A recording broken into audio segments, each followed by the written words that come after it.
Most guys think skinny wrists are a muscle problem. Here's the truth about skinny wrists. The wrist joint itself, that narrow section where your watch sits, has almost no growth potential once you're past puberty. That's not motivation talk, that's anatomy. There's basically no big muscle sitting on your wrist waiting to be trained. So if you've been doing wrist curls, hoping your bones magically get thicker, you've been fighting a wall. But here's the flip. There's one muscle group that sits just above that joint, like a sleeve, and when it grows, your wrist instantly looks thicker without your actual wrist changing at all. And the weird part? The best exercise for it is not wrist curls. It's the move almost nobody trains, because it doesn't burn the way you expect. And once you understand why, you'll never look at wrist training the same way again. Let's kill the fantasy first. Your wrist is mostly bone, tendons, and connective tissue. There's basically no big wrist muscle sitting on the joint waiting to be pumped. So what are you actually trying to change? Not the joint, the frame around it. Think of your wrist like the neck of a bottle. You can't change the neck width much.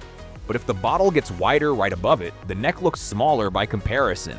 That's the game. And the invisible enemy here is the most common forearm advice on the internet. Just do wrist curls. Because wrist curls mainly hammer the flexors in a way that makes your forearm look thicker higher up.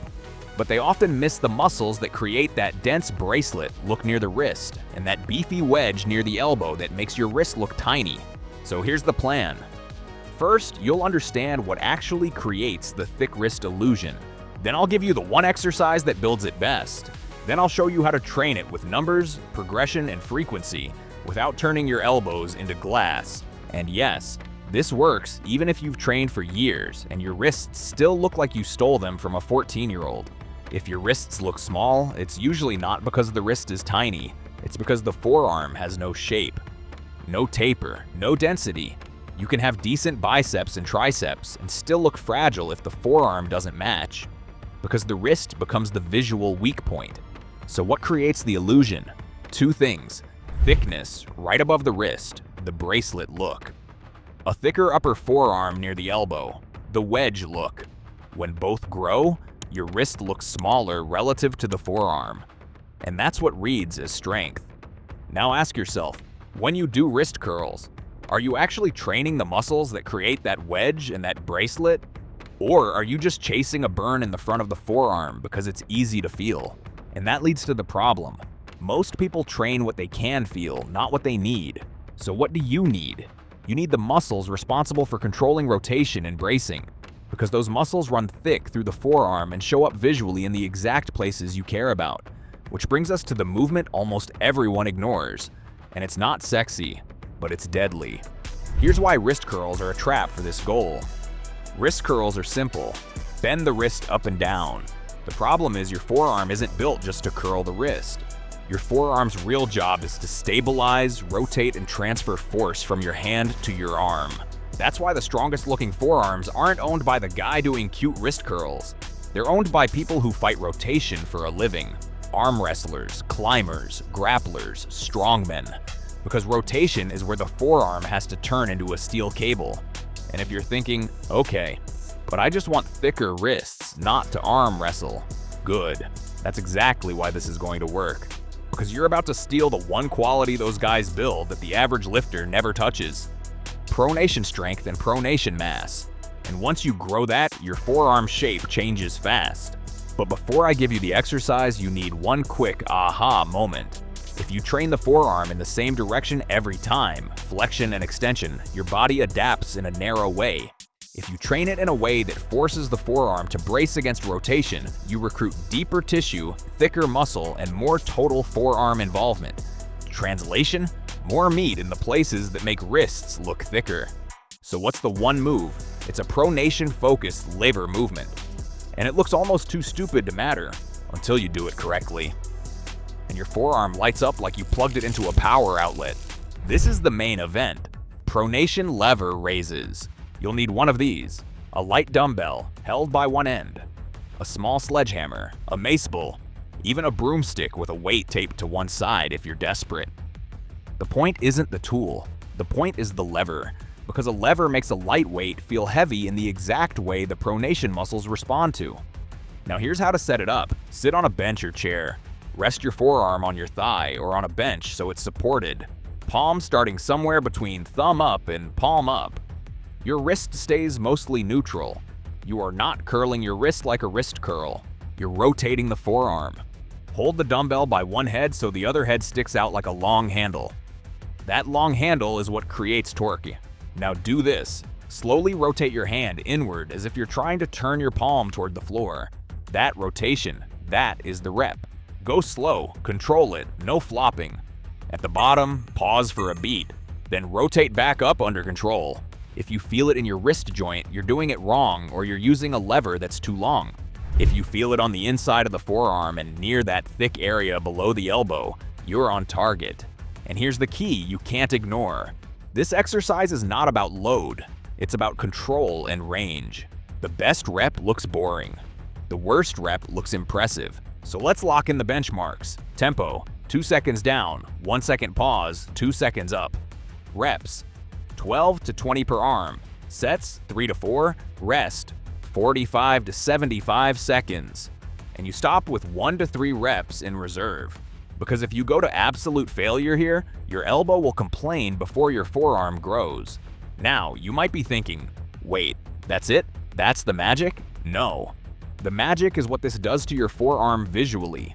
Because when your pronation muscles develop, they add thickness to the upper forearm and density through the mid forearm. That creates taper, and taper makes wrists look thicker without changing the joint. But I'm not done, because most people do this move and still don't get the effect. Why? They sabotage it with 3 common mistakes. Mistake number 1, turning it into a wrist curl. If your wrist is bending up and down, you're stealing the load away from rotation and dumping it into flexors. Your wrist should feel stable. Your forearm should feel like it's twisting against resistance. Mistake number 2, going too heavy too soon. A longer lever can make 5 pounds feel like 50. People get greedy, shorten the range, swing the weight, and call it progress. That's not progress. That's joint stress. Your benchmark is simple. If you can't hit 12 slow reps with a full controlled rotation, the lever is too hard. Mistake number 3, training it like a once-a-week accessory. Forearms recover fast when you train them intelligently. If you hit this once a week like it's an afterthought, you'll stay exactly the same. You need frequency, not brutality. Frequency. So now you probably want the real question answered. How often do you do this? And where does it fit so it doesn't ruin your other lifts? Good. Because if you program it wrong, you'll hate your grip for pull-ups, rows, deadlifts, everything. Let's fix that. Start with 3 days per week. Not every day, not whenever you remember.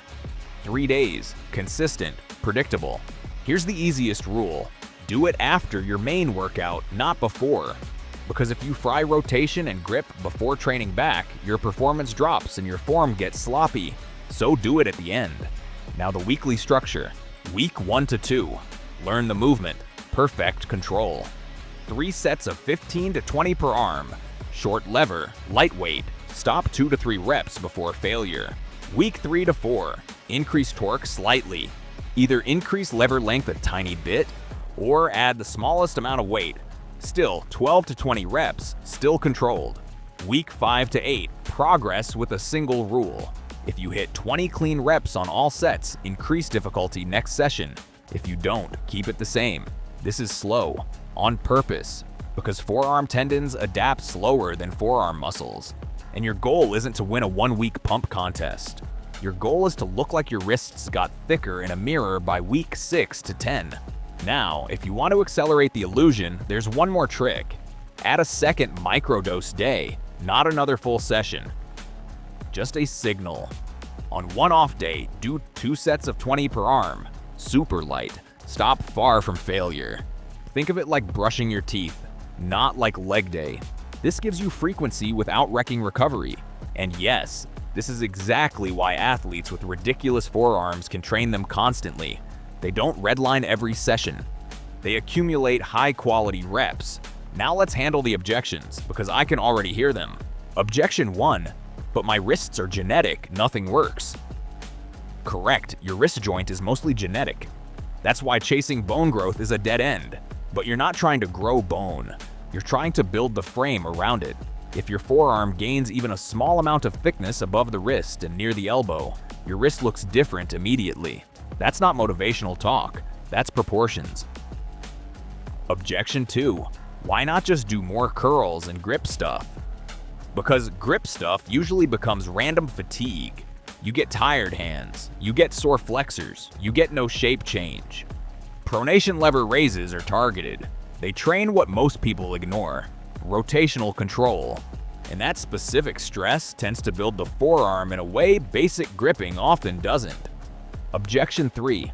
I tried forearm training and my elbows hurt.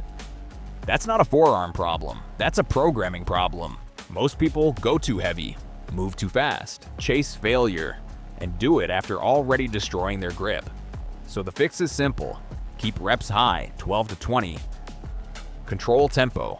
Stop shy of failure, and don't stack it right before heavy pulling.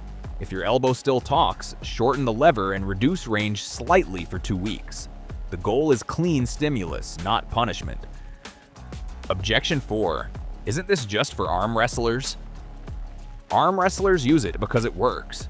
You're using it because it changes how your forearm looks. Different motive, same tool. And honestly, that's the smartest way to train.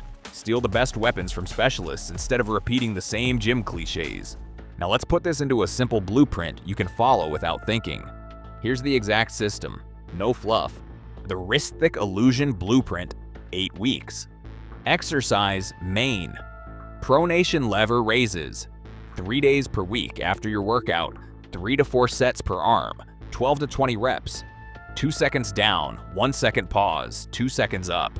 Stop with 1 to 3 reps in reserve. Rest 45 to 75 seconds. Progression rule. When you hit 20 clean reps on all sets, increase difficulty next session by 1 step. Slightly longer lever or a tiny weight increase. Optional signal day for faster results. 1 extra day per week, very light. 2 sets of 20 per arm. Nowhere near failure. Non-negotiables, no wrist curling, no swinging, no ego loading. If technique breaks, the set doesn't count. If you run this exactly as written, you'll notice 2 changes first. Your forearms feel more solid during pulling and gripping. Your wrist looks less fragile because the forearm finally has shape and taper. And once that happens, wrist curls won't even feel like the answer anymore. They'll feel like the distraction they always were. You can't grow the wrist joint, but you can build the frame around it.